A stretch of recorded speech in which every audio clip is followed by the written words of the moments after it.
ಇವತ್ತು 10 ಗಂಟೆಯಿಂದ 2 ಗಂಟೆಯವರೆಗೆ ಬೆಂಗಳೂರಿನ ಫ್ರೀಡಂ ಪಾರ್ಕ್ ನಲ್ಲಿ ಬೃಹತ್ ಪ್ರತಿಭಟನೆಯನ್ನ ಹಮ್ಮಿಕೊಳ್ಳಲಾಗ್ತಾ ಇದೆ. 2 ಗಂಟೆಯ ನಂತರ ಕೆಎಎಸ್ ಕಾರ್ಯದರ್ಶಿಗಳು ಸ್ಪಂದಿಸದೇ ಇದ್ರೆ ಈ ಪ್ರತಿಭಟನೆಯನ್ನ ಒಂದು ರೀತಿಯ ಶಾಂತಿಯುತವಾದ ಉಪವಾಸ ಸತ್ಯಾಗ್ರಹಕ್ಕೂ ತೆಗೆದುಕೊಂಡು ಹೋಗುವ ಬಗ್ಗೆ ಚರ್ಚಿಸಲಾಗ್ತಾ ಇದೆ. ನಮ್ಮ ಈ ಪ್ರತಿಭಟನೆಗೆ ವಾಟಾಳ್ ನಾಗರಾಜ್ ಸರ್ ಅವರು ಕೂಡ ಬೆಂಬಲಿಸ್ತಾ ಇದ್ವಿ ಅಂತ ಹೇಳಿದ್ದಾರೆ.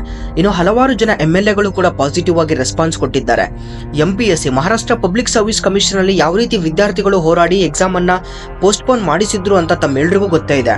ಒಂದು ವೇಳೆ ಪೋಸ್ಟ್ಪೋನ್ ಆಗಿಲ್ಲ ಅಂದ್ರೆ ತುಂಬಾ ಪ್ರೆಷರ್ ಬೀಳೋದು. 2017-18 ಬ್ಯಾಚಿನ ವಿದ್ಯಾರ್ಥಿಗಳಿಗೆ ಏನು ಇನ್ನೊಂದು ಅವಕಾಶವನ್ನ ಕೊಟ್ಟಿದ್ದಾರೆ, ಅವರಿಗೆ ಆ ಅವಕಾಶ ಸಿಕ್ಕರೂ ಕೂಡ ಅವರು ಅವಕಾಶದಿಂದ ವಂಚಿತರಾಗ್ತಾರೆ. ಈ ಅಭ್ಯರ್ಥಿಗಳ ಬಗ್ಗೆ ಕೆಪಿಎಸ್ಸಿ ಯೋಚಿಸಿ ಡಿಸಿಷನ್ ತಗೊಳ್ಳಬೇಕು. ಇನ್ನು ಒಂದೇ ದಿನ ಯುಜಿಸಿ ನೆಟ್ ಎಕ್ಸಾಮ್ ಇರೋದ್ರಿಂದ ಯಾರಾದ್ರೂ ಒಬ್ರು ಎಕ್ಸಾಮ್ ಅನ್ನ ಪೋಸ್ಟ್ಪೋನ್ ಮಾಡಲೇಬೇಕು. ಇಲ್ಲ ಅಂದ್ರೆ ಎರಡೂ ಎಕ್ಸಾಮ್ಗೆ ಅಪ್ಲೈ ಮಾಡಿರೋರು ಏನ್ ಮಾಡ್ಬೇಕು, ಯಾವ ಎಕ್ಸಾಮ್ ಅನ್ನ ಮುಂದೂಡ್ಲಾಗುತ್ತೆ ಅಂತ ಇನ್ನೂ ಗೊತ್ತಿಲ್ಲ. ಈ ಕೆಪಿಎಸ್ಸಿ ಅವರು ಹೋಗಿ ಯುಪಿಎಸ್ಸಿ ಅವ್ರ ಹತ್ರ ಟ್ರೈನಿಂಗ್ ತಗೋಬೇಕು. ಒಂದು ಕ್ಯಾಲೆಂಡರ್ ಅನ್ನ ಹೇಗೆ ರಿಲೀಸ್ ಮಾಡಬೇಕು, ಎಕ್ಸಾಮ್ ನೋಟಿಫಿಕೇಶನ್ ಹೇಗಿರುತ್ತೆ, ಎಕ್ಸಾಮ್ ಪೋಸ್ಟ್ಪೋನ್ ಯಾವ ರೀತಿ ಮಾಡಬೇಕು, ಸೆಂಟರ್ ಅಲೋಕೇಶನ್ ಯಾವ ರೀತಿ ಮಾಡ್ಬೇಕಂತ.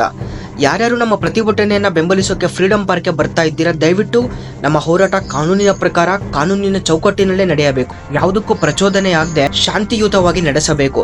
ಕೆಪಿಎಸ್ಸಿ ಆ ಪ್ರತಿಯೊಂದು ಅಪ್ಡೇಟ್ಸ್ಗೆ ಚಾನಲ್ ಸಬ್ಸ್ಕ್ರೈಬ್ ಮಾಡೋದನ್ನ ಮರಿಬೇಡಿ.